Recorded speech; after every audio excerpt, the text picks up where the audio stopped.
जय श्री राम दोस्तों। कौशिक मैथोलॉजी में आप सभी का स्वागत है। आज मैं आप लोगों को बताऊंगा कि समुद्र पर पत्थर कैसे तैरने लगे।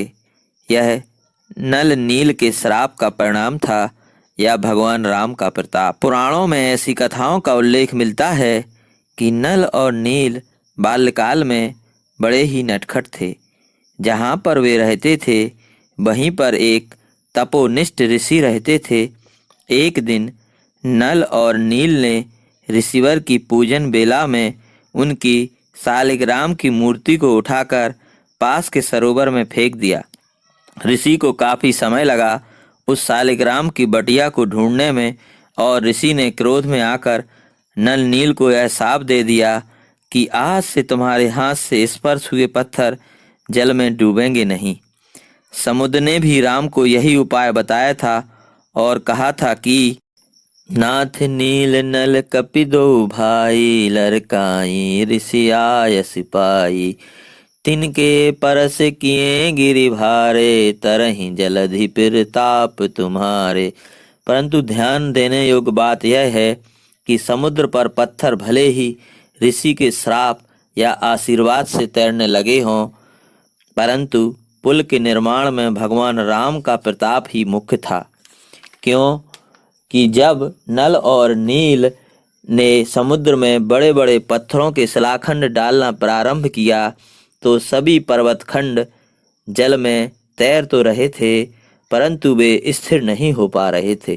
बिना शिलाओं के स्थिर हुए पुल का निर्माण संभव ही नहीं था, क्योंकि सभी पत्थर इधर उधर तैर रहे थे। उल्लेखनीय है कि इस दृश्य को जब राम ने अवलोकित किया तो नर लीला करते हुए प्रभु राम ने नल नील की कार्यकुशलता पर आश्चर्य व्यक्त किया। भगवान राम को देखकर जामवंत ने कहा कि प्रभु, यह सब पत्थर आपके प्रताप से तैर रहे हैं। यह सुनकर राम ने जामवंत के सामने ही एक छोटा सा पत्थर का टुकड़ा अपने हाथ में उठाया और सबके सामने उसे समुद्र में फेंक दिया। वह टुकड़ा डूब चुका था। यह देखकर राम ने कहा कि देखो जामवंत, मेरे द्वारा छोटा सा टुकड़ा भी समुद्र में छोड़े जाने पर डूब गया और तुम कह रहे हो कि यह सभी शिलाखंड मेरे प्रताप से तैर रहे हैं। जामवंत ने कहा कि प्रभु, भला जिसे आप छोड़ ही देंगे वह डूबने से कैसे बचेगा? उसे तो डूबना ही है। इधर उधर छिटक कर तैर रहे शिलाखंडों को देखकर राम की प्रेरणा से जामवंत ने उपाय बताया कि ये पत्थर के शिलाखंड तब तक स्थिर नहीं होंगे जब तक कि इन्हें राम नाम से जोड़ा नहीं जाएगा, और जब तक सभी शिलाखंड एक साथ जुड़कर स्थिर नहीं होंगे पुल कैसे बनेगा। जामवंत ने कहा कि इन शिलाखंडों को परस्पर जोड़कर स्थिरता प्रदान करने के लिए राम नाम के मसाले का प्रयोग करना होगा। अब जामवंत के परामर्श अनुसार एक पर्वत खंड पर रा और दूसरे पर मां लिखकर समुद्र में डाला जाने लगा और फिर सभी पत्थर एक दूसरे से मिलकर स्थिर होने लगे। इससे सेतु रचना की प्रक्रिया प्रारंभ हो पाई। आपको ये तो विदित ही होगा कि रा और मां ब्रह्म जीव सम सहज संघाती हैं।